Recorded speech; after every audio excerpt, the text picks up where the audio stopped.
When Ryan's when it's time to begin, it's on the Rewind to Raw with John Pollock and Wai Ting. The 18 that makes sense of these things we see in the ring every week on TV. It's Rewind to Raw for Monday night. Download it Tuesday morning from the Post Wrestling site. It's Rewind to Raw for Monday night on USA Now on the John and Wai Take the Mic. And we are live with Rewind to Raw, the night after WrestleMania's version.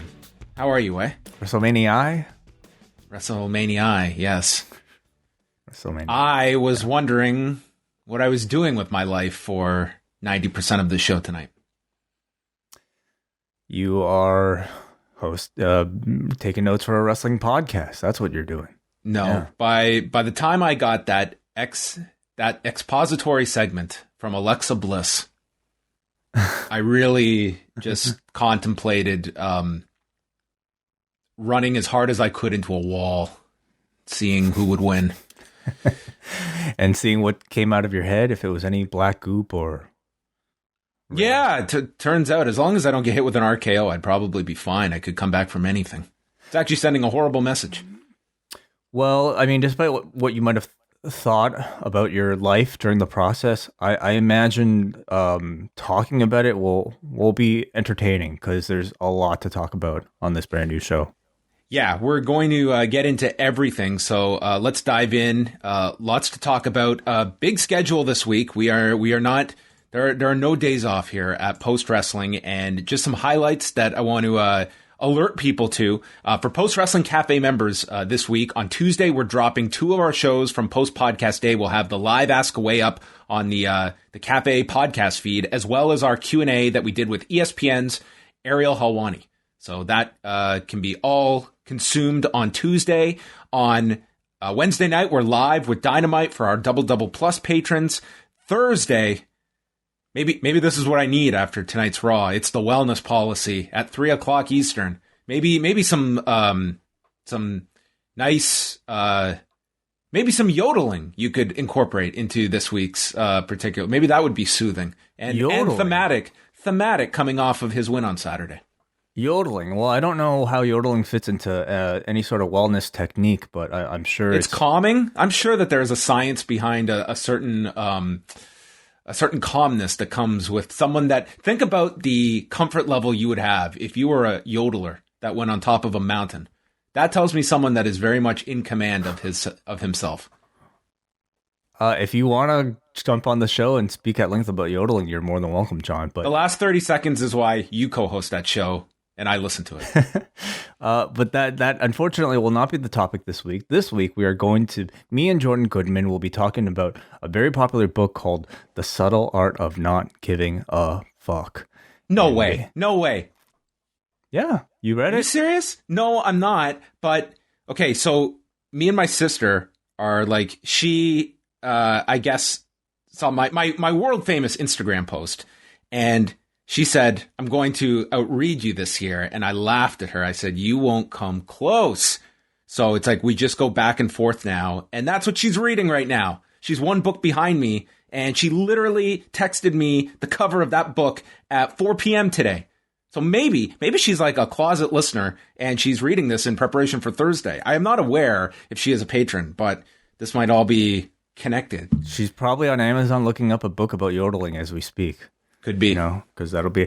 But I'm very excited to talk about this book because it's evidently a very popular one that I know a lot of people who listen to the show have already read. So we're looking to get into some discussion about it, what the concepts are, what its success, what led to its success, perhaps. So join us Thursday, 3 p.m. on the Post Wrestling Cafe, available live for all Zoom patrons or archived after the fact for everybody.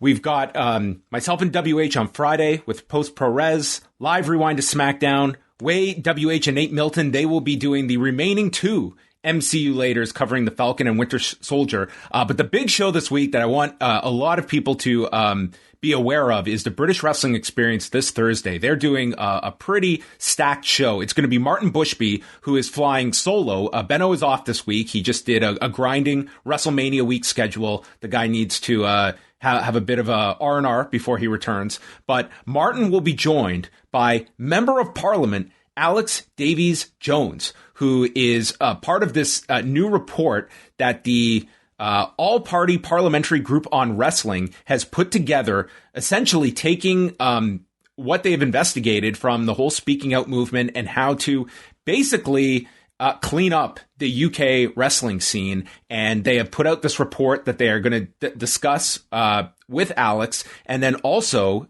joining them on that show is going to be Alan Collins, who's a child abuse litigator, and from Pro Wrestling Torch, Will Cooling will be on the show. So I think that is going to be a must listen to show for a lot of people to, we have talked about, these horrific details and just the mountain of them that came out last summer and we continue to hear about.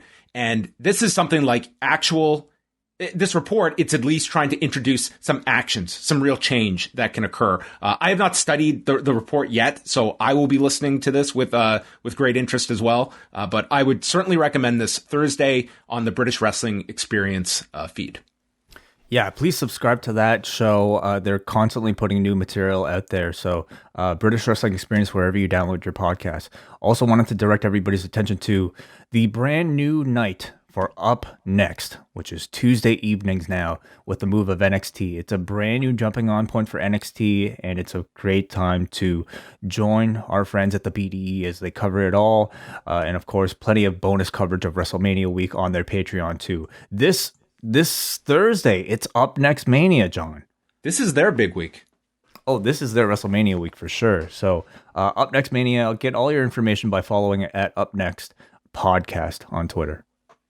All right, so check out all of that. Lots of stuff up at postwrestling.com. The whole schedule is there for you to check out. And some news circulating today. So this goes back to the Hall of Fame ceremony from last week for the 2021 class for their legacy wing. One of the people that they included was Ethel Johnson, who was a well-known African-American wrestler back, starting in the early 50s. And this gained attention when it was noted that some of the footage used was not of Ethel Johnson, but instead of a Canadian wrestler, Sandy Parker, who started, much later. She got involved in like the late 60s, is actually from Vancouver, and has like a pretty outstanding story herself. But this, obviously drew criticism, the fact that they had the incorrect performers footage used as B-roll footage. So Chris Bornay, who is the director of this documentary that's out on Amazon, Lady Wrestler, the amazing untold story of African-American women in the ring, interviewed 3 of the family members of Ethel Johnson. And it's important to note that Ethel Johnson, her and 2 of her sisters were very significant wrestlers. Her sisters included Babs Wingo and Marva Scott. So the interview was with Shelly Adams, who is the oldest daughter of Ethel Johnson, her niece, Kim Goodwin Martin, and granddaughter, Micaiah. So the 3 of them were interviewed, and they largely they were very upset about this kind of just how WWE incorrectly identified or misidentified Ethel Johnson in this video package with another wrestler, but also the fact that she was noted, I guess, in the voiceover that she was the first African-American female wrestler, which they said should be properly credited with Babs Wingo, her sister. She was the first African-American wrestler. They said you could categorize Ethel Johnson as the first African-American female champion. So they want the record to be corrected and potentially an apology from WWE. They have been in contact with WWE, which they noted they weren't even made aware of this until seeing like a social media post by WWE, because they were not contacted ahead of time that Ethel Johnson was going to be part of this legacy wing, which we've heard of with other people going into the legacy wing. So now on the WWE network, the voiceover has been changed, identifying her as the first African-American women's champion, and looks to it like they have updated that entry in the legacy wing. But anyway, that interview is up, and I linked to it in my update today, and it just seems like I I don't believe it was malicious on the part of WWE. I just think it was an extremely sloppy job, that this is what ended up airing, and that, I'm not expecting like hardcore journalism from WWE, but the very basic facts, that stuff should be called into question. This family is like, they are very proud of the legacy of not just Ethel Johnson, but also of Babs Wingo and Marva Scott. And I just think, especially this weekend where that was so celebrated on Saturday night with 2 Black women headlining WrestleMania, that this really looked bad for WWE. I will say this, if there's any silver lining, it's that this gigantic gaffe is at least enlightening a lot more people now about the contributions of the likes of Ethel Johnson and Babs Wingo and Marva Scott. More people are probably going to see this documentary. More people are going to see a lot of the literature that's been published about them. But nonetheless, this was, I thought, an important story that should not go unnoticed. Definitely. I think it's a pretty embarrassing mistake from WWE production, which typically I think is very good. But, something like this, we did talk about it slightly when we were discussing the Hall of Fame last week, continues to bring to question what exactly the aim of the legacy wing is for the WWE. If it is to actually add some credibility to your Hall of Fame ceremony, I think the least you could expect is like some proper research about the footage that you're using for the video package. And I think it's probably, to most people who are celebrated as a part of this, probably like a great honor, something that they didn't expect. And really, I can't really see what sort of value, publicity wise WWE would gain from even doing something like this. The way, that, man, the celebrity wing, for instance, would. So it's on the one hand, I think a great, gesture by the WWE to go out of their way to honor some of these people that really deserve it. But on the other hand, a little insulting when, they get something like that so wrong. So I really do wonder like what the aim of the legacy wing is. And, if you're the WWE, is it worth this, these potential mistakes? And why not simply contact the people that you're about to honor, just to, first of all, let them know so that they can at least watch, and secondly, just to confirm. Well, that's the thing. When I first heard the story, like Barbara Goodish is finding out from people that Bruiser Brody was named that one year. It's like no one wants to find out that way, because there are those that are going to take this as like a nice honor, especially for, Ethel Johnson is someone that is not going to be celebrated amongst the modern pro wrestling fan base. So it would maybe be nice to know this. And at the beyond just like the, hey, we're making this list, let's do our best to reach out and contact those that this is going to be meaningful for, but also like a quick conversation. Hey, can we just run these stats by you? Does this all coincide with like the facts? Like Chris Bourne is a director that has studied this meticulously, and again, like is someone that you could reach out to and in a 10-minute phone conversation, just make sure, hey, does this copy, does this accurately portray the legacy of Ethel Johnson? Is this factually accurate? And I think that should be a priority. And I'm glad that, this is being, spotlight is being put on this. And I hope that there is, greater care for future years. And perhaps like this is something where the WWE, like there is a PR component to this idea, but of next year, honoring the sisters, honoring all 3 of them or something, and utilizing that for like an actual induction or something like that. Turn this into a positive for the company as well, but also like that's what the Hall of Fame is. It comes with publicity for the company, but also does place a spotlight on certain figures. Yeah, I don't really see that happening in this situation. This probably seems like a case that they'd rather just quietly ignore, re-edit the show, and then just kind of move past. But it's really fascinating trying to think about like the reasons why they might be doing something like this. Well, I'd recommend people that if you could check out Chris Bournet's documentary, Lady Wrestler, Pat LaPrade and Dan Murphy, they put out a fantastic book several years ago, The Sisterhood of the Squared Circle. And I mean, there's a lot of great historians out there who have like researched these figures. You know, your Greg Olivers, Jeff Lean, many others as well. The next story we've got is the WrestleMania SmackDown edition from last Friday on Fox ended up doing 2,250,000 viewers, 0.61 in the 18 to 49 demo. It was their best number since March the 5th. In Canada, they did just over 185,000 viewers on Sportsnet 360. So I would say a decent number for SmackDown, not a gigantic gain for kind of a WrestleMania themed edition of SmackDown.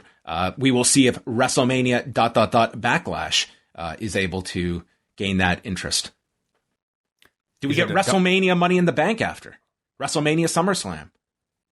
Just, why not WrestleMania Raw, WrestleMania SmackDown? WrestleMania all year long. Yeah.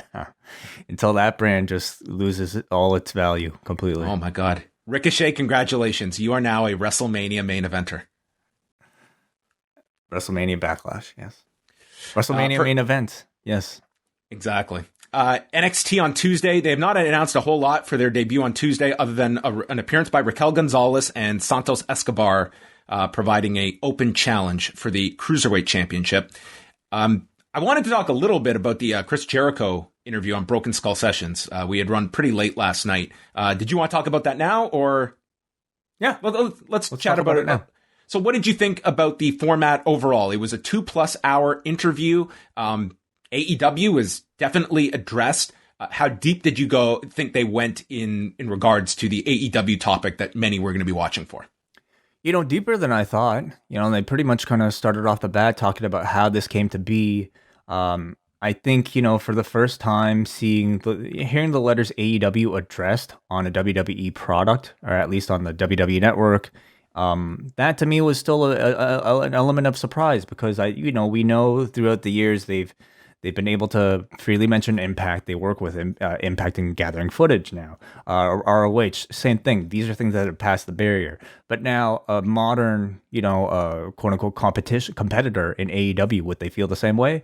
And the answer was yes. They seem to have complete freedom in being able to have the conversation that they probably would have had if this podcast was not associated with the WWE. Now, they did not go in depth about any sort of AEW storylines or New Japan storylines. More so just the circumstances. Or their success on Wednesday nights. Like NXT, those letters were never said in this interview, which is kind of difficult to have a substantive discussion about AEW and not bring up NXT. But this, I was not expecting that either. It wasn't relevant to Jericho's own really personal story. Like, the New Japan and AEW mentions really were just more so about like Jericho's next stage of his career. But Jericho spoke at length about, working with several people, like, name drops like, the Kenny and the Bucks and Orange Cassidy, gotta mention here. And I would say like it was a lot more than I was personally expecting, because in years past, I think there'd be a whole lot more insecurity about like simply mentioning the world outside as a way of somehow enticing people to check out that other thing. I will say, if I was not aware of AEW until this podcast or until this show, I would definitely be interested in checking it out. So in that sense, I thought they actually went further than I expected. I think Jericho is a great interview subject. There is a lot out there about his career. I mean, he has 4 books out on his career, but I find him to be like, number one, he's a very, very good speaker. Number 2 is that, as he mentioned in here, like he has documented his entire career, which is his next book he's putting out, of like his entire list of career matches. So he's got very good recall, because not only has he kept a database of his matches, but with the books he's written, he's had to go back and revisit all of this stuff. So he has a very clear memory of his of all of his different places he's been to, specific details. And he's pretty honest in his interviews. Like, you don't get the wrestling tall tales that you can easily fall into. So I always appreciate that credibility that Jericho brings. And for that matter, Austin as well. I think Austin had quite the task here, in that you had to cover the AEW stuff, and then it was let's do a career retrospective on a 30-year career. And it was very notable as he's like going along, and he jumps from like Jericho's return in 2007. All right, let's move on to this ladder match with Shawn Michaels. And Jericho's just, oh, okay, there's about a 20-minute preamble of how I can discuss the Shawn Michaels. Like, that is probably the feud of his career.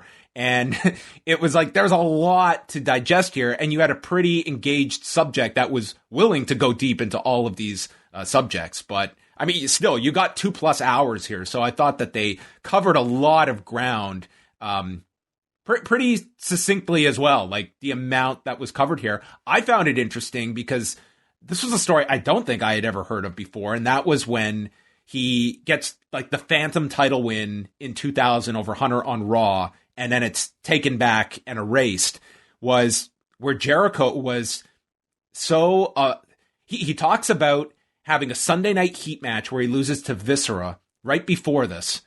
And I looked this up, and sure as hell, like, he had a match like a week before with Viscera. I love that you looked it up. Like, listen, I'm always like, awesome. I was like, how good is his timeline here? Pretty goddamn good is what my answer was. Awesome. It happened. He's no edge.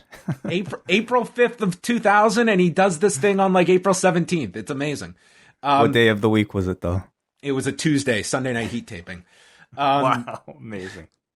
And he says that he was pretty much at the end of, like, this was when, like, it was such a bad beginning for him in WWF. The famous story of Vince McMahon telling him, you weren't worth the paper your contract was printed on. And he was ready at this point to consider, just, if you're not going to do anything with me, just let me out of my deal. This is also the same time that Russo and Bischoff have been brought back to WCW. And I'm sure he's looking at things. And I did not realize that that was in his head at that time of, like, considering giving Vince McMahon an ultimatum that, listen, if you're done with me, then let me go. And is his career any different if he were to have left the WWF at that point? I think it would have been, not to say ruinous to his career, but certainly would have been the worst mistake for him to make at that time. Yeah, absolutely. You know, like, a guy like this, though, seems to have just so many ideas and so many ways to reinvent himself that I'm sure he would have been fine no matter what.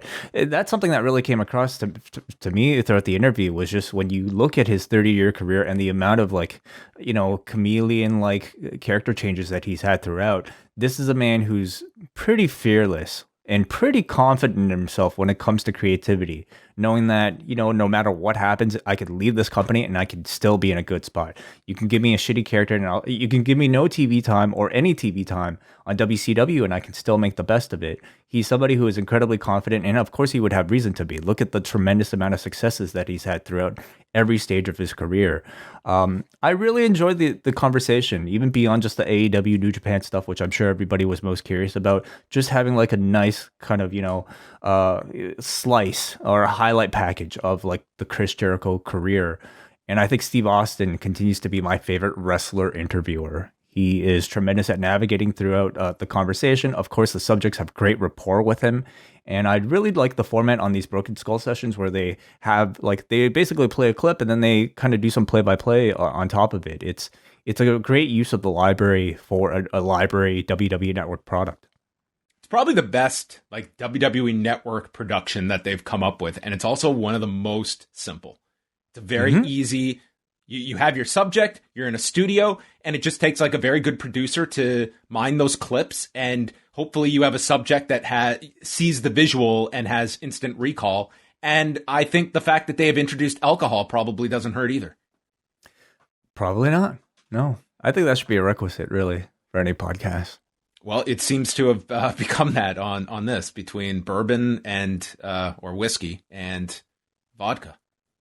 Yeah. Also had a bit about them talking about wrestling during the pandemic, and this was perhaps the most AEW stuff you've had, where it was Jericho strictly talking about what it was like wrestling in front of a crowd, or at least in front of no crowd, for AEW during a pandemic, and kind of comparing notes with like the WWE experience, even though Steve Austin didn't really have that. But, you know, kind of, I guess... He had to cut one of the most awkward promos ever on that very first Raw. Remember that? You're right. Yeah, so he What? didn't have the experience. That was awful. But yeah, I think that was about as in depth as they got. Maybe speaking just more about wrestling during a pandemic in a general sense, but definitely more than I expected. Yeah, I found that to be really interesting. The stuff about just like everything is like, even for someone that is an experienced veteran, it's still like you don't have that feedback. You can give your best educated guess about what's working, what's not working for the viewer at home. But I mean, AEW gets a little bit more with more of an actual crowd, like the Thunderdome audience. I even with like where they are now, I just find that to be like that's got to be a very difficult environment to be in, even this many months in. Do you think Vince McMahon watched? I doubt it. I think he would have at least, been given notes about what was said, probably even before this whole thing aired. I think something like this really shows to me the connection that Vince McMahon and the respect Vince McMahon likely has for Jericho. And let's not really kind of like kid ourselves. This is a way of, showing Chris Jericho that the man is always welcome for you to come back if you ever want to leave the competition and work for me again. So I think that door is clearly always open. Yeah, I mean, it will be, once Jericho's contract is coming up with AEW, I think that will be interesting. I look at WWE as well, that, I mean, on the one hand, you look how far they're going with Bobby Lashley, look at, certain guys that, you hit 40 in WWE, that is not this cutoff point that it may once have been. But at the same time, I think that there is that focus on trying to be younger. And I'm sure that influenced a bit of their thought process. Like we talk about the Big Show, for instance, and he's told that story about how he was told several years ago, you are never going to headline another pay-per-view. You're here to put younger guys over. And you hear that from the Big Show's perspective. And there's, I think, a certain sympathy that he's being told this when he's gotten into great shape. On the other hand, like we constantly are preaching the need for new stars to get younger. I can understand that thinking. I can also understand that, there's short term, a ton that you could have done with a Christian Cage, but requiring a 3-year contract for a Christian Cage, what is that taking away from someone that we're developing, somebody that is half his age and has come up in our system? Like that, these are the decisions you're making. Like where do you kind of draw the line of somebody that can still provide value for you versus somebody that is aging your roster and you have to be looking for younger and newer talent constantly?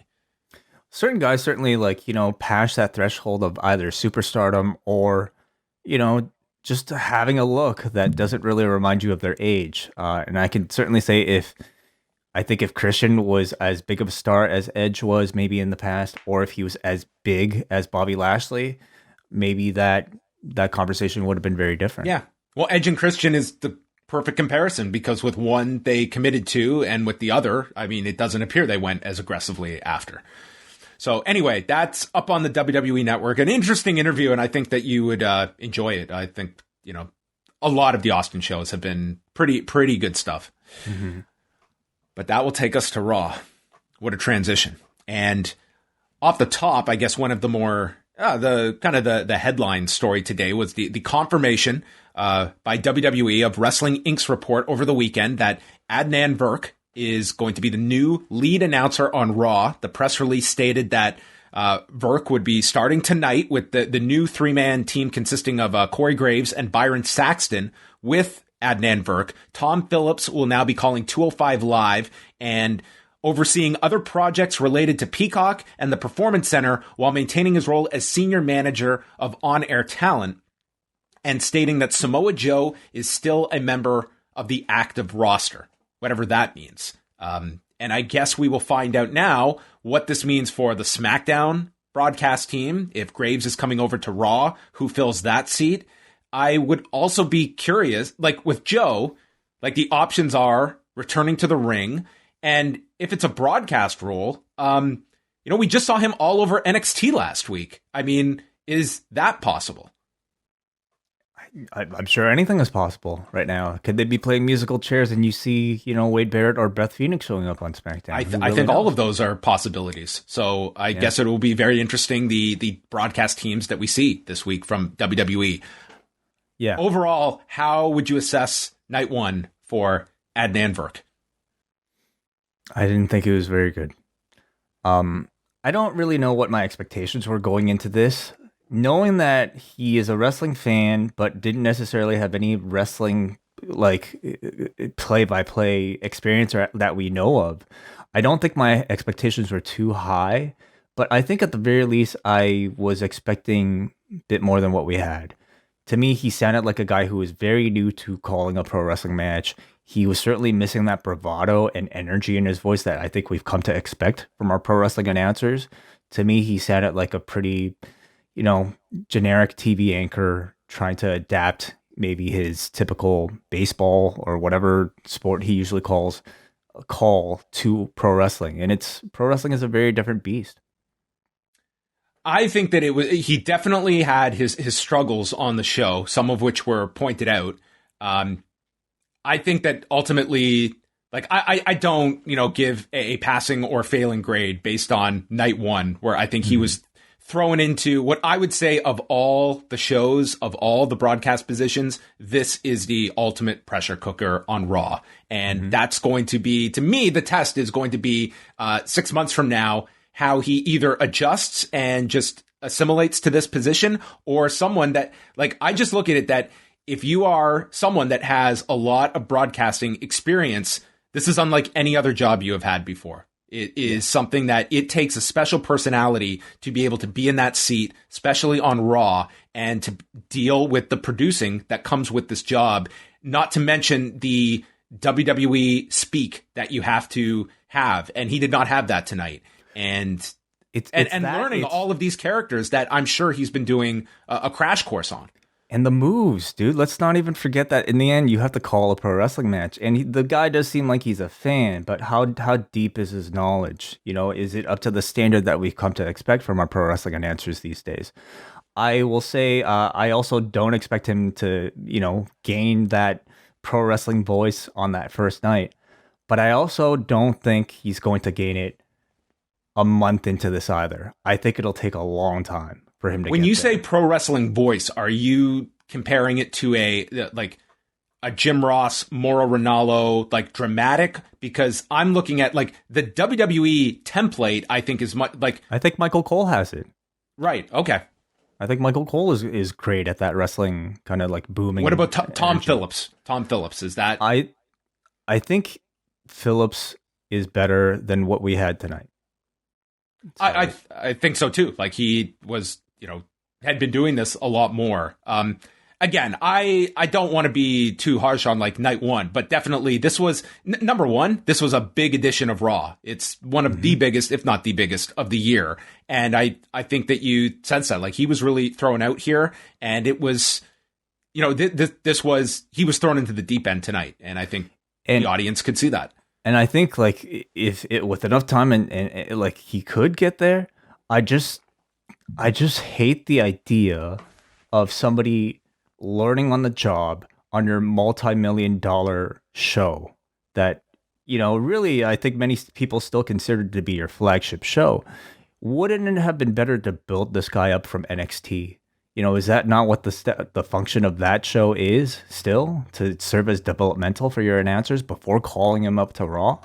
But to me, it still reeks of this company being so kind of slave to the concept of mainstream credibility and celebrity that they're willing to just downgrade their pro wrestling voice to a newcomer just to have a recognizable name attached to the product. So I'm not that optimistic. Well, I think Adnan Virk is a very, well-credentialed broadcaster as well. I look at it that, and he had to go through an audition process. It's not like they just hired this guy cold either. So I think that there is that element to this too, that there's going to be a learning curve. I think that's inevitable. It's just going to be the question that it's a very tough place to learn as you're going along. To your point, like, I think NXT, it gets you into that process, I think, a little bit easier, but like, this is Raw. You're in the deep end right off of the bat. And we're going to see how this works out, if this ends up working or does not. It's a very difficult job. So the show began with Bobby Lashley entering in a new arena. Yes, we're at the Yuengling Center at the University of South Florida, the start of their newest residency for the Thunderdome. No mention on air, as far as I'm aware? Right? They mentioned, I think, off the top that they did mention it once off the top that they are at the University of South Florida. Yes. Oh, okay. And we have a slightly new set here. Taller screens, taller LED boards, and now they've incorporated some of the audience LEDs onto the stage as well. I think it looks awesome. It looks really good. Right. Yeah. It's more rounded out in this location, a much smaller one than Tropicana Field. So Bobby Lashley shows up in the greatest orange suit. I mean, this was immaculate. Orange suits, yeah. Florida, right? Looks wonderful. Riddle shows up and challenges Lashley. He talks about wearing a tinfoil hat, believing in conspiracies, had braces that seriously contracted UFO signals. Did he actually say this? I wasn't paying attention. I've tuned him out. Consider yourself lucky. Lashley was only showing up tonight to address the audience, but Riddle goads him until he knocks Riddle into his scooter and says that you are a loser, I'm a winner, and I will show you the difference tonight. So we have a match, Bobby Lashley against Riddle, who remains unchanged after this title loss to Sheamus. He lost to Sheamus, and then, we were speculating, okay, could this be their way of getting the title onto him so that they could set Riddle up to be the next title challenger? And he would challenge. I just didn't think it would be so soon, and I didn't think it would be in a squash match. Well, maybe they have a plan, Way. Maybe it's a long-term plan. Yeah, we're going to beat him into the ground, and then we're going to get serious with him. Byron opens the show and introduces Adnan Virk and Corey Graves. And they announce a women's title rematch tonight between Rhea Ripley and Asuka. And the Firefly Funhouse returns after a, quote, bizarre encounter between Bray Wyatt and Randy Orton last night. Our non-title match, Bobby Lashley and Riddle. Lashley destroyed this man. Then he just hit repeat and destroyed him for a second cycle of this match. He threw the scooter into the crowd, and then he threw Matt Riddle into the crowd. He just murdered this guy. Riddle finally, dude, it was 8 minutes of just beating this guy down. It was so dull by this point. Riddle comes back with a bunch of kicks, a ripcord, and a floating bro misses as he plants his ass on the mat and falls back into the Hurt Lock position and submits.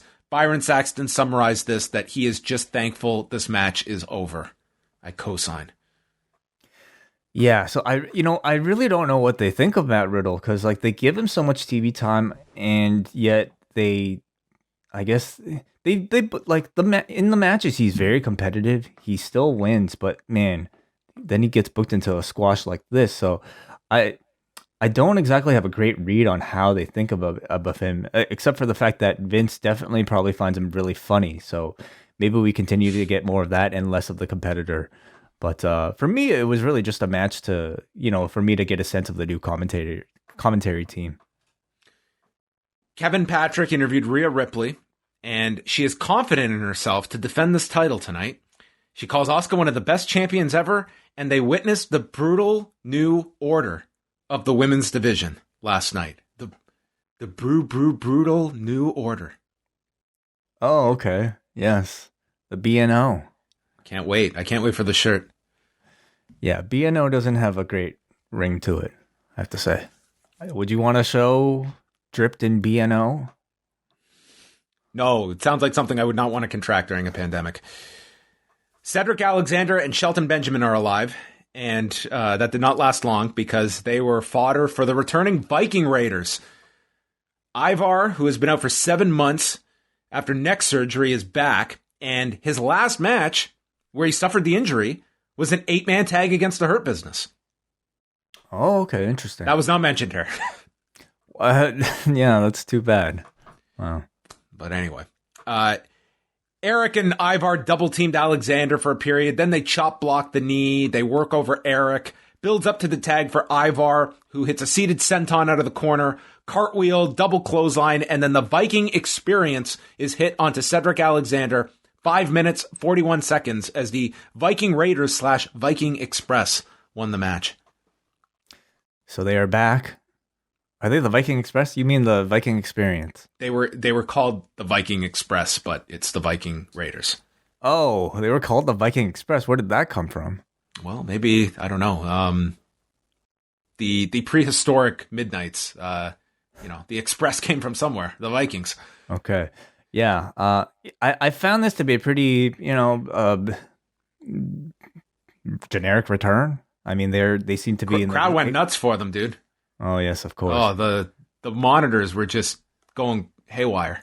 They seem to be the exact same. We didn't get much of it here, but it seemed like a pretty, it was a reintroduction match. It's like they're back. This tag division greatly needs another team, and they'll probably get fast forwarded quickly to a title program. Perhaps, yeah, because what other teams are there, right? But we're about to talk about another return, and I think, especially after watching that Jericho thing, like absences are bad for most people, but often it can be a positive because you get a chance to be away from the crowd so that you may return completely refreshed with something different. There's really nothing about this return to me that told me that this was any sort of different Viking experience. They still seem, like a pseudo babyface. I mean, pseudo comedy babyface team. Their fighting style was really not all that different. They just seem to be, well, and we'll see. Like it is just the first night back, but it also gave you a sense of where Shelton and Cedric might be positioned from here on out. Yes, and their apparent replacements. Patrick is with Asuka, and she said that Ripley brought the fight. Now it's her turn. Losing to Rhea was a nightmare, but tonight she's ready for her, and she will win the title once again. You did a great job of making sense of it, because I don't think Asuka comes across like very cool in these promos. I thought she did a great job sounding pissed, but I feel like in NXT they do a far better job of like coaching their Japanese talent to mix Japanese and English into the promo. This felt just a little bit uncontrolled. Charlotte Flair made her return, and they're bringing up how she was not happy that she was left off of the WrestleMania card. She says, "What I do in this ring is sacred. It's not my fault I wasn't on the card. There were things out of my control. Asuka needing a tag partner was not her fault. My dad showing up at Legends Night and acting like a fool. I don't know what any of this had to necessarily do with, like, in storyline, what did any of this have to do with you not being booked at WrestleMania? And Lacey Evans deciding to get pregnant so I couldn't kick her ass." I was like, that you could understand that, okay, we were clearly building for something and she was removed. Did not bring up the fact that she got COVID. Did not bring up anything about pregnancy. None of that stuff was addressed here, shockingly. And said, "I even challenged Asuka in this ring. Asuka did not respond, and the opportunist Rhea Ripley got the match and won the title." This, in a pure storyline sense, good luck piecing all this together to make any kind of sense out of it. It's like the company didn't book one of their biggest stars at the biggest show, and she made a challenge that went unanswered by the heroic babyface. The second half of it I thought made perfect sense. Okay, first of all, I mean, Lacey Evans, she's suggesting that she had her eyes on facing Lacey Evans at WrestleMania, and then Lacey got pregnant, so she couldn't enter the match. And then she says she challenged the champion, but the champion never responded, so therefore she didn't get the match. That makes storyline sense. I can't really say the same about like Asuka needing a tag partner or Ric Flair showing up on Legends Night acting a fool, other than maybe just like her giving excuses about why her path to WrestleMania might have been derailed. I think that's what she ultimately means. I really think what was missing was that like Charlotte was able to be used these last few weeks. And I just think like you could have come up with some logical reason for her not to be like, why did Asuka not respond to this? I do not think that's a loose end that will be tied up. Oh, of course not. No. And I also wonder, like, up until what point they realized Charlotte wasn't going to be there. Like, I wonder if they're, I don't know. You have to imagine, like, even up until the day, they were probably thinking, is she going to have some sort of presence, right? A name that big? Who is thinking this? The company. I mean, it was there to say, like, she was able to be used. Like, there was nothing preventing her from being. In the end, it's a relatively small point that I don't think they'll revisit. Well, she calls Ripley the biggest snake in the locker room. Asuka manipulated her way into a rematch tonight. Karma is a bitch, and I'm that bitch. Yeah, is that Jade Cargill's line? Yeah, it is. I'm that bitch. It's actually Karma's line. Awesome Kong. Well, maybe this is a long-term story that can pay off with an interview segment on the WWE Network. I thought Charlotte delivered it really well. Like it sounded just. I thought she sounded great. But please continue. She listed off the entire women's roster. No one compares to her. I don't steal opportunities. I am the opportunity. The fans are delusional at home that think I steal opportunities from others. The new Charlotte Flair doesn't apologize for shit. Enjoy your title match that I should have been in. So this is going to be, Charlotte was number one positioned as the top heel on this women's roster. I think to somewhat kind of puts Rhea Ripley in a tougher spot. She kind of just almost feels like in the middle of this, and I would say that would be my only complaint here, is that this was such a dominant presence of Charlotte that you've got a babyface in Asuka, you've got a heel in Charlotte, and Rhea Ripley is like 1B to Charlotte Flair, and kind of just felt like the less effective heel that hasn't been given any kind of development in these few weeks to really solidify her spot. She's kind of in this tweener role, it feels like. Yeah, well, now that the Asuka program appears to be over, at least the singles match appears to be over, I hope they take Rhea Ripley more into a babyface spot, because I think that's where the character works the best. We haven't really had much of a reason to hate her. In fact, she comes across incredibly likable in any sort of real-life interview or seeing the woman cry on stage, looking at the crowd. How can you boo her? To me, she's a far more natural babyface, and I think that's how she should be started off, especially if she's going to be feuding with Charlotte, because she lost to Charlotte at the year prior's WrestleMania. So I hope they change Rhea into more of a babyface. But as far as Charlotte's reappearance here, I thought she was great. She came in here with new straightened hair, and she did not care. She has this like brand new attitude. She's dropped the queen shtick, and to me, for the first time in a long time, she spoke in a very believable, natural voice, sounding like somebody who was legitimately pissed off that she was left out. And I thought she like honed in on the art of like, bottling up those real emotions and releasing them into a great heel promo here. I think, she's either like really leveled up in this period, or maybe she's always been this good. And to me, it felt like the shackles were off here. Contrasting this with like the Viking experience return, I sensed an actual evolution of character for Charlotte here. She was serious, she was dominant, and I'm very excited to see where it goes. Well, then we had the WrestleMania rematch between Rhea Ripley and Asuka. So Asuka is selling and then lands this missile drop kick. Then she goes for this other one where it appears she's going for the knee or just comes up short. I didn't know what was the case here. She gets out of the inverted cloverleaf, and then this match to me just like fell apart. Mm-hmm. We have Ripley. She goes to lift up Asuka on her shoulders like an electric chair, but doesn't get her up, and Asuka just falls back. And then Ripley tries it again. It ends with like the most sloppy looking crucifix bomb. It's a total mess. Both look like they hurt themselves. and the announcers are pretty much calling it as such. Asuka goes for a Fujiwara and then to the Asuka lock, but then Asuka's run into the buckle as Ripley escapes. They go on to the edge of the apron, and Asuka hits a modified DDT to the apron, which was pretty much losing her in midair as they crash to the floor.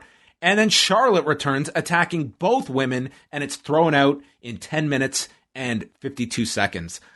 I thought this was a mess.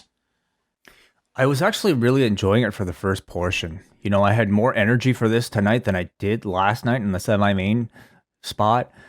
Their pace started off very frantic and fun, but like you said, John, it fell apart in the middle with that electric chair thing. I don't think they ever got their timing back. I just think they were totally on different pages at this point, and it just seemed like the match slipped away from them. Yeah, you know? This was a real struggle. I was surprised that it got to this extent. You know, by the end, you had a lack of a finish anyway, so it just kind of cemented this match as a pretty insignificant one in the grand scheme of things that nobody will remember. Better that they screwed up here than they did than WrestleMania. Okay, if we have to look at the silver lining. The finish was definitely a turnoff, but I enjoyed Charlotte's beatdown here. It was very vicious. You were saying that this kind of ends the Ripley-Asuka program, but this certainly feels like a triple threat coming out of this, given that she attacked both women. So that seems to be where we are going here. Yeah, it seems that way. And I think even with something like that, you can still have Ripley in a babyface role, or at least a tweener role, you know, more tweener than she was heading into WrestleMania, which I thought was too far in the heel direction. I also wanted to say, I really enjoyed Charlotte's reappearance here, but it was only the second best Flair on-screen appearance I've seen this week, because I have to give a mention to Ric Flair on RJ City's WrestleMania After Dark. How was this? I have not, no, but it seems to be a show that would be, to me, would be the ideal audience that this show is trying to reach. So this is a show that they put up on their YouTube channel after night one of WrestleMania. And, RJ is somebody who, on our local scene, we're all very familiar with. Maybe the funniest person on wrestling Twitter. And WWE has been using him for, I think, various projects like their watch-alongs. And I guess somehow... They must love him there. He has convinced them to give him his own hour of this kind of late night talk show type of thing where he does these Zoom interviews with various guests. And the selection was, you knew exactly what they were going for because he picked the funniest people on the roster. He had Kevin. I can't recap it because if I recapped it, it would sound like shit. And this type of shit is not for everybody, but it's very much, I think, in the I hate even using comparisons too, but it's almost like a bit of a, trolly kind of pranky interviews with a number of people. And the best it was the main event in Ric Flair, who just we've seen Ric Flair in certain interview situations, or let's just say he wasn't all that pleased. Here, did you get upset? I could have sworn that at any moment he would have just stormed off, but they must have had quite the prep for him. Maybe the fact that this was a WWE product, made him at ease. But Flair was playing along with everything. He was great. He was so much fun. And RJ's, oh my God, John, there is a segment in this thing that is made just for you, just all based around wrestling puns. And man, I'm so glad WWE is tapping into RJ City's mind, because he could be such a valuable resource. Listen, the WWE Network, the digital side, I mean, they put out a lot of clever stuff that they know what they're seeking out for their audience. I mean, just think about what they've put into this. Is more so a Peacock thing, but doing a full documentary on Vladimir the Superfan, that to me is that's a really cool idea. Dude, the Jericho thing. I mean, they know their audience. They know their audience is aware of all this stuff, all this wrestling world outside of it, and they don't seem to be afraid to cater directly towards them. Yeah. Miz and Morrison are with Maurice in the back. She's going to be on Miz TV. Nia Jax and Shayna Baszler are in the back watching and rewinding Mandy Rose's fall on the ramp, which means that Nia Jax and Shayna Baszler have figured out how you can rewind on Peacock. Very good. Maybe they had the international feed. Or maybe they were on one of the pirate sites. Well, they did have the peacock logo there, strategically placed. Mandy Rose confronts them and found it embarrassing, but also funny. It's funny when you don't see something coming. And then she just slaps Nia Jax on the side of the head, and then her and Dana tackle Nia Jax down as she is left seething. This led to a tag match with maybe the greatest worst finish in the history of me watching this industry. It was, the finish is like never in a million years could I have, like if you were to sit down and say, hey, can we fast forward to that segment, John? Because I don't think we should pause between. Like, let's move on to the match itself. Okay, the match is nothing to talk about, but it's built around two spots. Nia Jax entering the ring and slips. Subtle? Well, let's do it again, because at the end of the match, she is on the floor selling, slips on the apron, and falls before regaining her footing.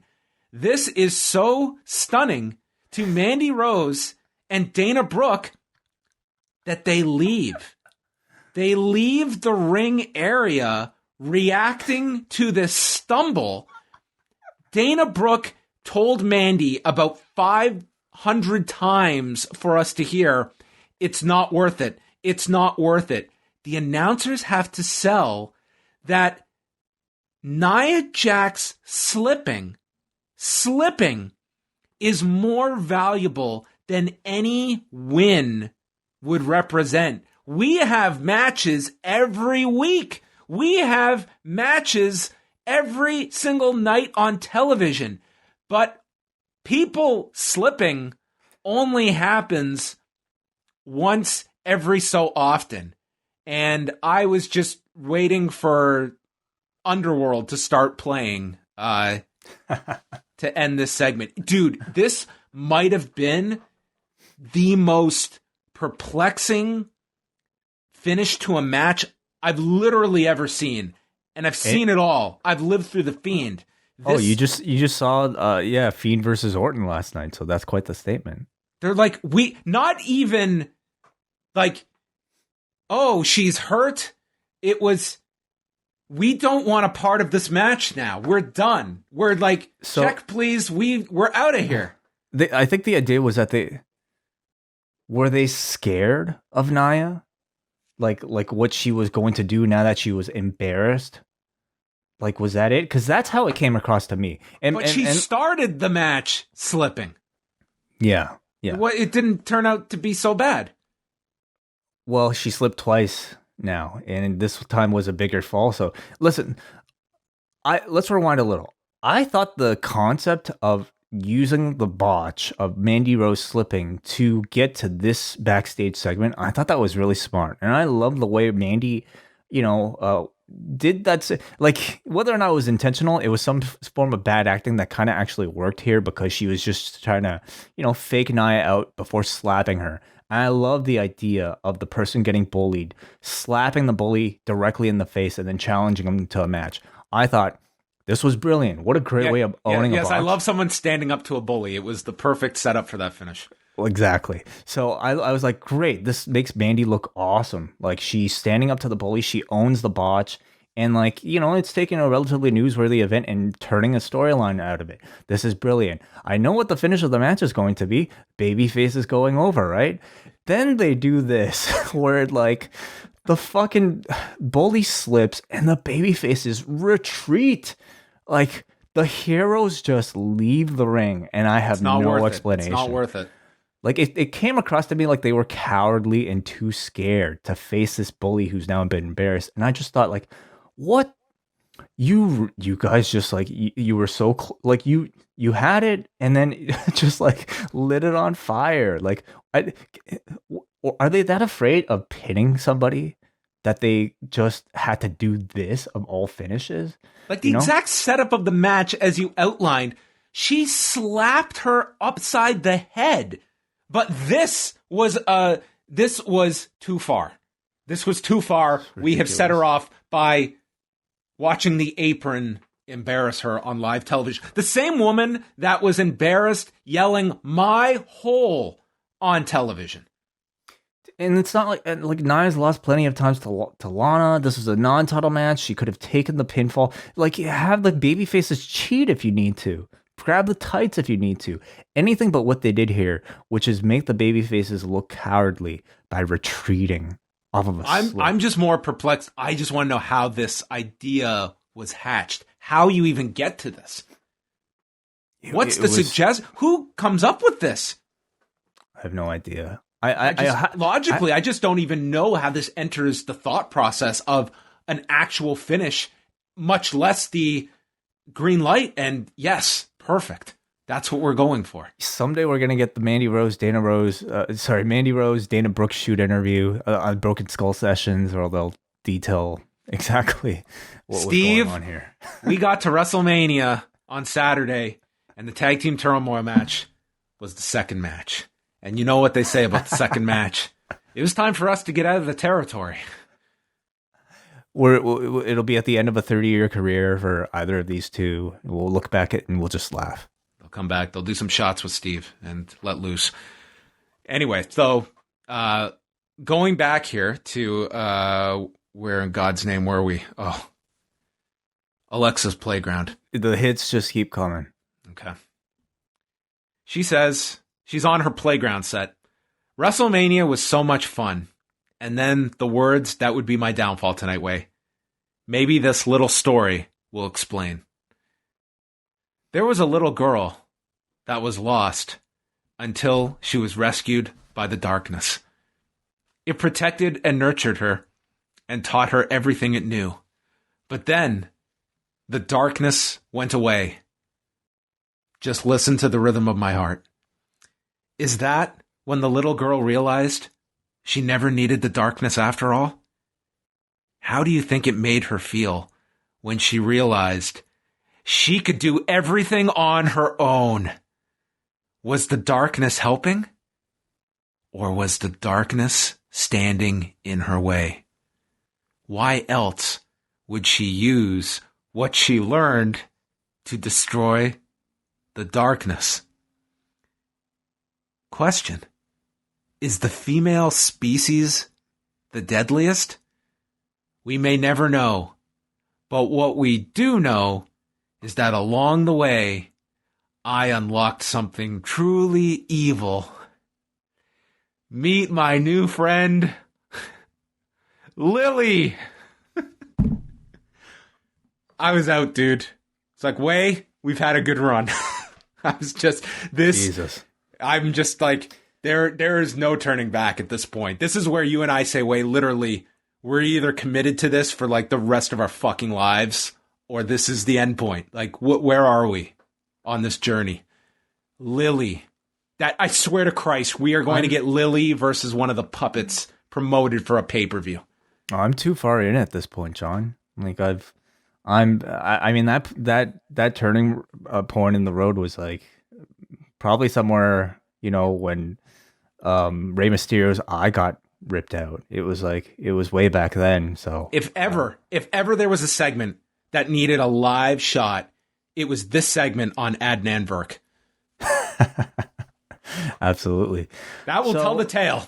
Are you all in, or do you have reservations? That would tell the story.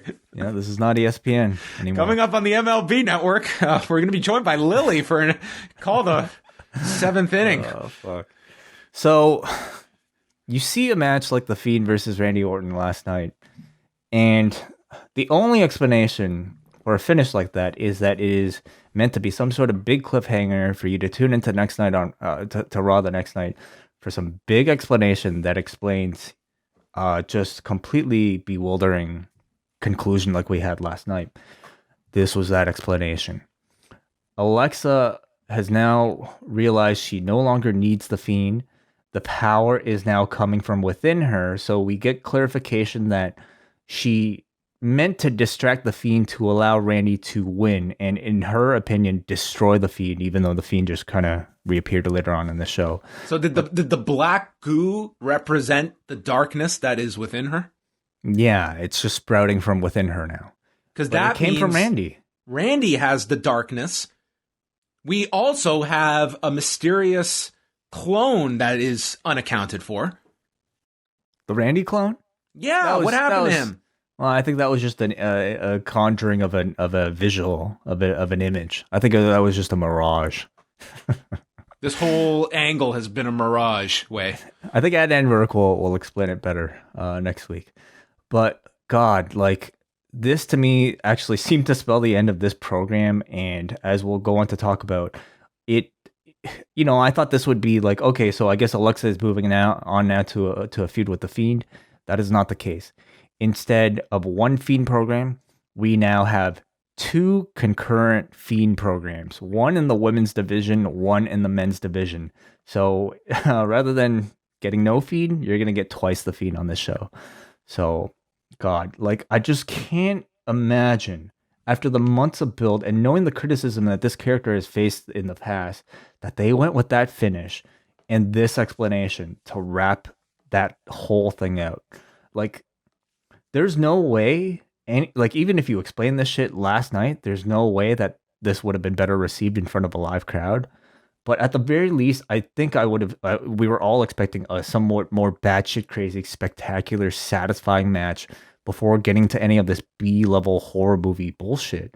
And instead, they just got into this without any of the creativity that we've seen from the best parts of the Fiend, like in the Firefly Funhouse from last year. This shit is here to stay, and it's multiplying. It's like a disease. It's like when we were exposed to the first problem, and now we have to deal with the variants after WrestleMania. The variants. Excellent. The Lily variant. Oh, Raw is your hotspot. They plugged the Steve Austin documentary, which is somehow attached to the same industry that gave you that segment. Miz TV, we had Maurice out. This is just like a real clunky promo for Miz and Mrs. Coming up right after Raw. Damian Priest confronts them. Miz was taking credit for the match being so good. Damian Priest says Bad Bunny deserves all the credit. Miz brings up how all the headlines don't include Damian Priest. So he's jealous that he got upstaged by Bad Bunny. Goes back to... Miz brings up, I've had plenty of moments at WrestleMania. You've had none. Challenges are made. Maurice suggests a handicap match. Priest says, okay, and they have a handicap match. Yeah, I mean, seems to be a way of following up that Bad Bunny program. And without the star of the program. Well, it is WrestleMania Backlash, so the man has a tour to go to. So Morrison and Miz are all in their regular clothes that they have to wrestle this match in. They're double teaming. There's a summer... Priest worked way too hard in this match for what this was going to end with. This guy did a somersault dive over the corner. He did a spinning heel kick off of the top turnbuckle. Hit the lights onto Morrison, but Miz goes for the skull-crushing finale. It's reversed. Miz gets saved by Maurice, and Priest then yanks Miz away, tearing off his clothes. Maurice gets on the apron, and this allows Miz, in his underwear, to roll up Priest using the rope for leverage and pins Damian Priest in 5:32. Using the ropes and using Maurice. And certainly I think there's going to be plenty of criticism, put onto this, having Damian Priest coming out of that Bad Bunny program at WrestleMania with so much momentum, and the first visual on the night after WrestleMania is of him taking a pinfall to The Miz with his pants down by his ankles. It's not a good look at all, and definitely a questionable way of following up. I will say, I thought simply just by technique and by craft, I thought this was a very good old school heel handicap situation. Priest, I thought, was set up to be a fearless babyface by accepting the handicap challenge. And then the heels were extra cowardly on top of it by cheating on top of the already given handicap advantage. And I, found The Miz very entertaining. Definitely questionable whether or not you'd put Damian Priest in this situation at all. But for what they're achieving, I thought they were successful. Yeah, I think that it could have been a lot more effective follow-up with Damian Priest. I just think this relegates him to a pretty nondescript program, but it's... I mean, it's him versus The Miz. We can expect that backlash, and we can expect Priest to get the solidified singles win.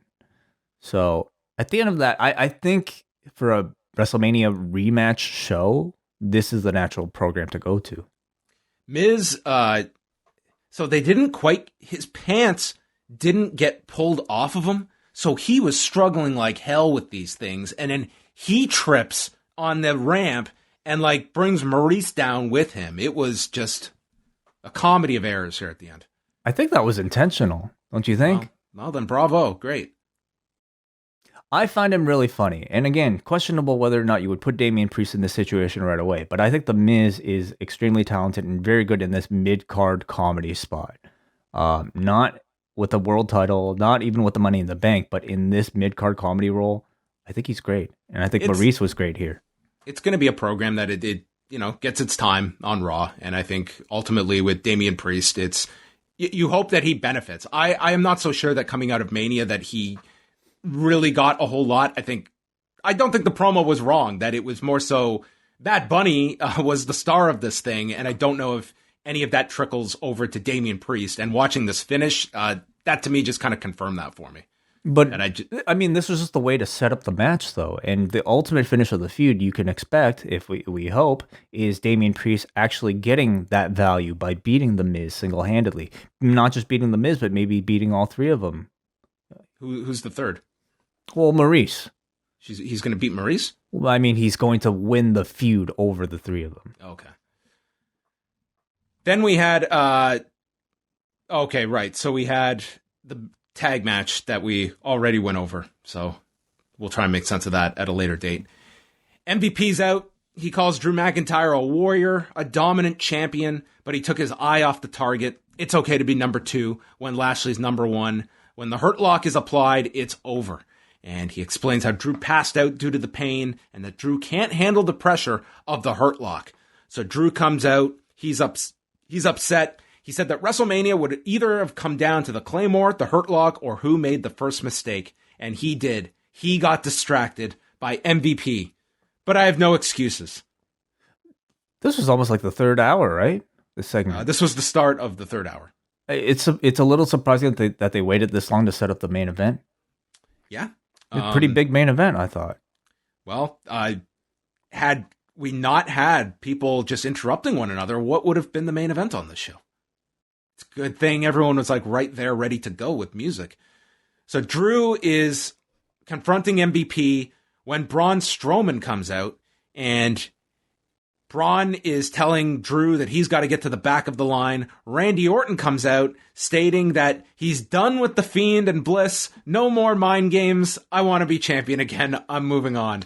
Adam Pearce comes out and says we're making a triple threat and the winner gets a title shot at WrestleMania Backlash. Yes. Drew runs into Braun in the back. They argue. Elias and Jackson Riker are out. They're going to dedicate this song to Shane for his bravery, but as he goes to play, a trombone starts, and the New Day interrupt their song. New Day cuts a long promo here, and they say that Elias and Jackson Riker disgraced the tag division by getting beat up by one man in Braun Strowman at WrestleMania. Elias points out, you guys also got beat up by one man in Omos, and there are a bunch of losers that are going to fight about how we all got defeated by one man. Seems a good a reason as any to have a match. This was a match. I didn't have anything that I took from it. There was a hot tag to Kofi Kingston. There's like a weird movie promo in the middle of this. Did you get that? I saw a promo for nobody. Yeah, it was like a 30-second cut in. Didn't feel like, was it meant to be? Because they didn't throw to it. It just felt like it was in the middle of the match. Maybe the US didn't even get it, but got your attention, didn't it? You're right. They should just not without any explanation, throw these commercials in there in the middle. So Elias ducks the Trouble in Paradise, but Kingston gets hold of Elias, and Woods comes off with a double foot stomp. They won 10 minutes and 5 seconds. This one went. I think that this could set up New Day for a rematch for the tag titles. About time. This has been a team that I think has, I can't even do the sarcasm, guys. It was really just a match, and honestly, I am so sick of the New Day constantly lingering in this spot. You put them in the title program, they lose the belt at the pay-per-view, then they just come right back. No selling of the loss, no evolution in character whatsoever, no emotion attached to any title chase nor defense. Just these Put promos. these guys with the Fiend. Put these guys with the Fiend. Ooh, you got to great sacrifice idea. some baby faces. These two, I volunteer these two. Go crazy. Be as New Day over the top as you can with the Fiend. Go to swamps. Go to dollhouses. Go into the fifth realm. Do whatever. I think that would actually be quite amusing because they're both cartoonish characters anyway. Yes, so, yes. But I'll take for it. Me, and it's like I really don't think they would be cutting the same sort of obnoxious promos against the Fiend, just based on how much they really value the Fiend, I suppose. But these New Day promos with these like pop culture references are just, to me, so by the numbers at this point that it's just feeling so lazy. And we contrast that with Big E, who on the other show seems to be at least doing new things with the character, taking the character to new directions. He's actually at least trying to do something different. This just feels like it's Kofi and Woods doing something that they could do, with their eyes closed, or I don't even know if that analogy makes sense, but it just feels like there's zero effort being put into it creatively. And that's very disappointing for people who are proven to be so creative in all of their other endeavors. On screen, it's just the same shit, and I'm really sick of it. Orton cut a promo in the back. He's been distracted for the last 6 months, but it ended last night. Now I can focus on what matters. He says the Fiend and Alexa Bliss have simply disappeared, it seems. Huh? We just saw Alexa, and literally in the next segment, they plugged the Firefly Funhouse coming up. They have not disappeared anywhere. Maybe he's muted them. Mm-hmm. Doesn't mean they don't exist. The Fiend has disappeared. Okay. Right? Well, Alexa Bliss has not. Well, she's not the Fiend. She's her own thing now. Okay. She's some Lily. Well, he said both of them have disappeared. Yeah, maybe some miscommunication. Doesn't matter. These segments. So the Firefly Funhouse is back. Bray enters through the door. Abby says he couldn't stand him. But Bray says, we'll always have each other. He feels great. He's a brand new person and feels reborn. And he transforms into Benny Hinn, healing everyone, putting his hands on their forehead. He yells, no more clout chasing, and he is now an evangelist. So maybe if we get this feud, he can try and recruit and try and convince the born-again Kingston to join him. Oh, wow. This is becoming a bit of a dream feud, I sense. I am fine with the New Day and the Fiend. Like, you've got to have a Fiend program. If we're going to have it, let's put the New Day in there. Those are baby faces that I would be willing to put into that program. If it means taking them out of another meaningless tag title chase, then sure, why not? But this was Bray Wyatt promising some sort of new version of the Bray Wyatt character. And again, just an incredible,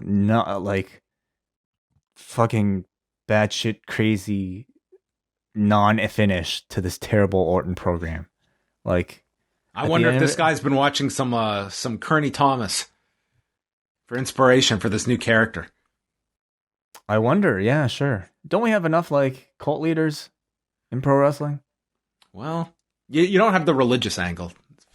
You could introduce that. He could have a lot of fun with this. And then the main event three-way. Drew McIntyre, Braun Strowman, and Randy Orton.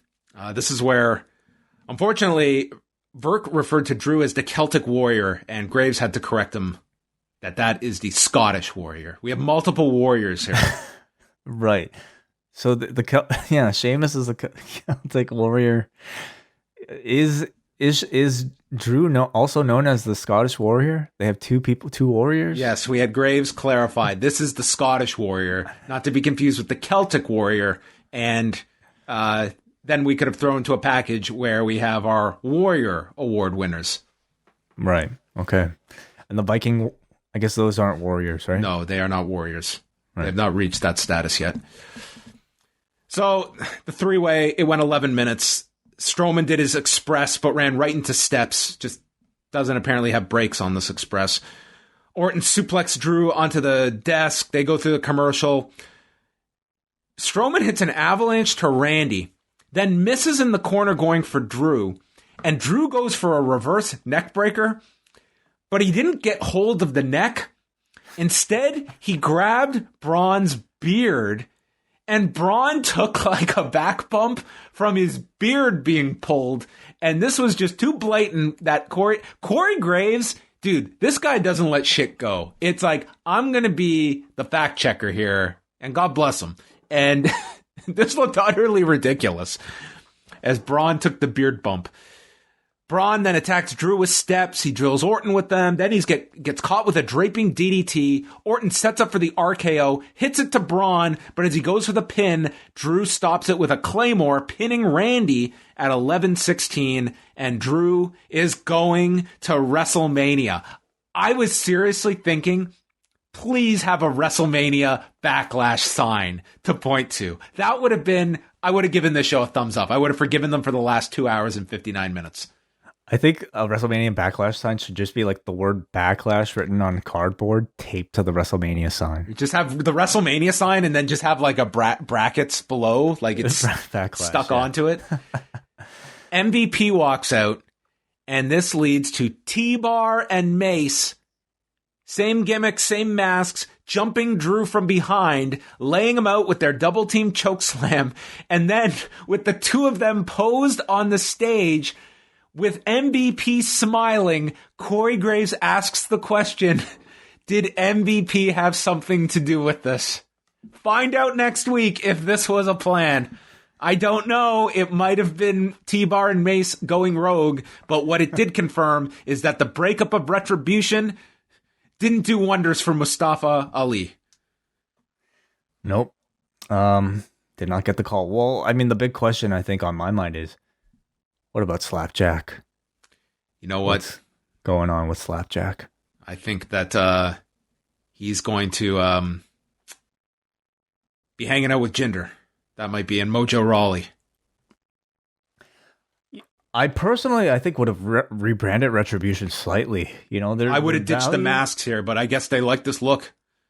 Oh God! Well, their stock is just so hurt by that run that I think just seeing them actually takes Lashley and MVP down a notch. It really does.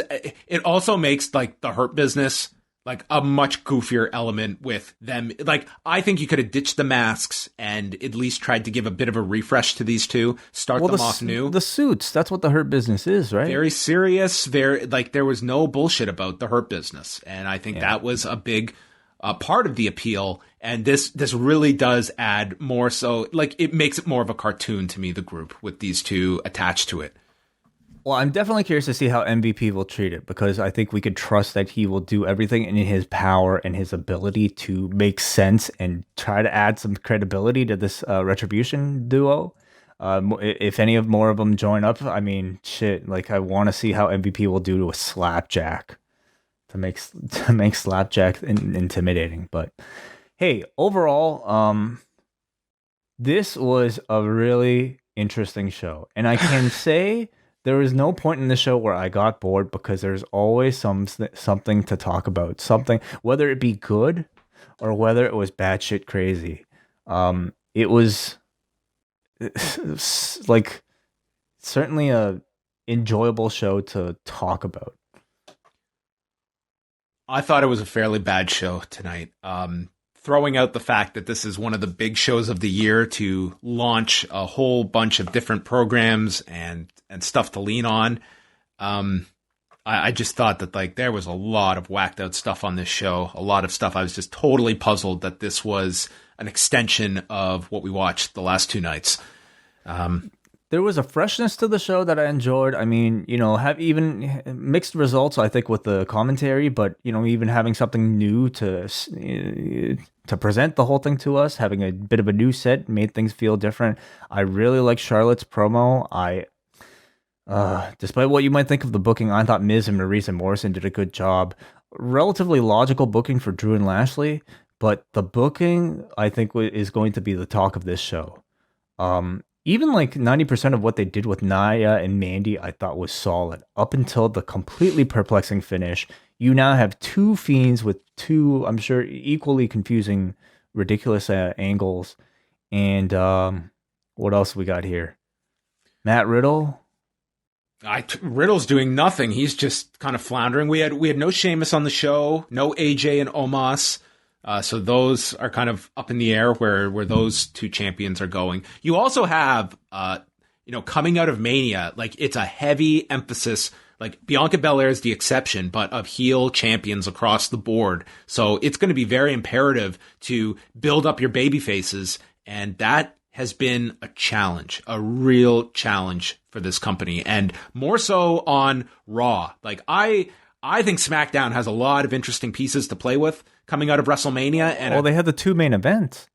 They did. They, to me, had a lot. And you had, Cesaro's coming off that win. Owens is coming off that win. I am not that concerned about SmackDown. It's generally a pretty easily digestible show. You've got a lot of interesting parts to it that I'm looking forward to this week's SmackDown, as I am NXT. But Raw, I just think this is it just seems like it's a mess of all these different ideas, and it just seems like a million things thrown against the wall, and I don't think really having a semblance of what sticks. I think one of the Fiends will move to SmackDown. That sentence is really puzzling. Like, I don't even know what to take from that statement right there. One of the Fiends could move to SmackDown. Yeah. That was Raw, coming off of WrestleMania. We have been live 4 consecutive nights. I'm very much looking forward to having tomorrow off.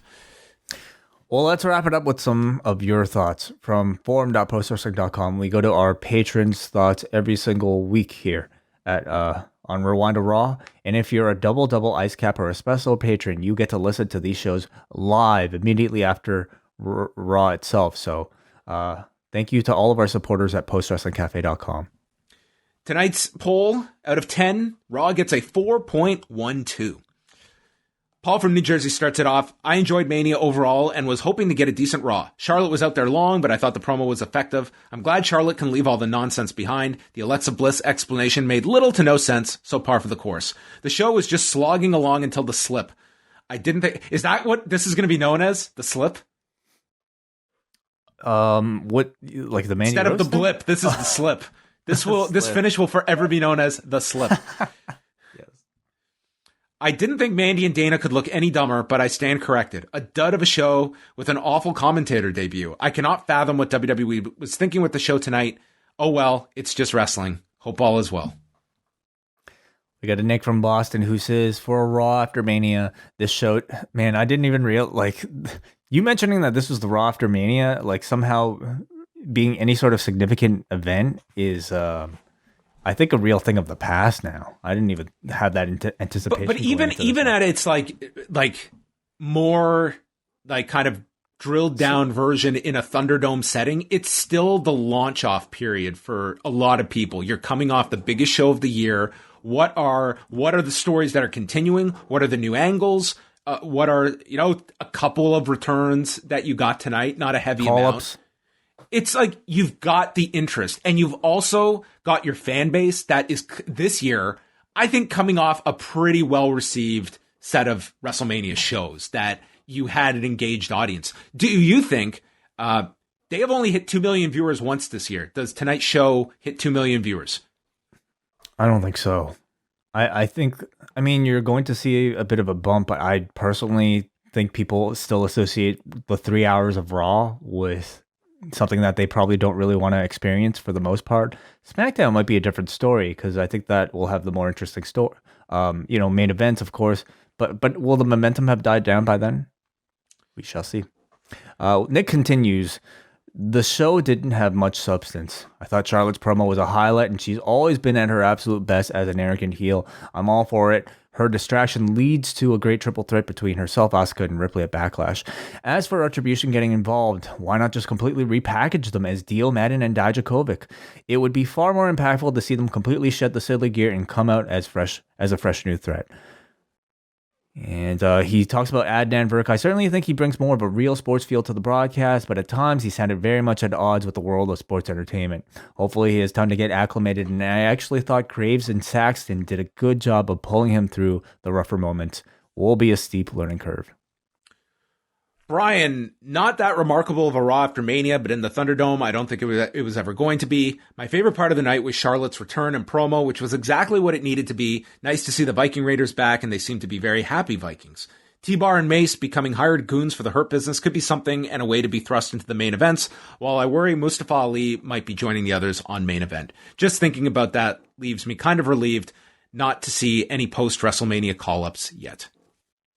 Finally, we got Alex from Portland who says, the good. Mace and T-Bar could thrive if paired with MVP and Lashley. The New Day having a DMX tribute was welcome too. Nia Jax was caught slipping and falling. It's nice to see her botches not involve hurting others. Oh, that's another DMX reference. Don't know if you meant that. He says, the bad, Rhea and Asuka, could you ask for a worse way to debut as champion? The ugly, everything involving Alexa Bliss. I'd complain about Sheamus and AJ and Almost being left off of the show, but if I had the chance, I wouldn't have had to be a part of this show either. All right. There is the feedback. Thank you, everybody, for leaving your thoughts on the show.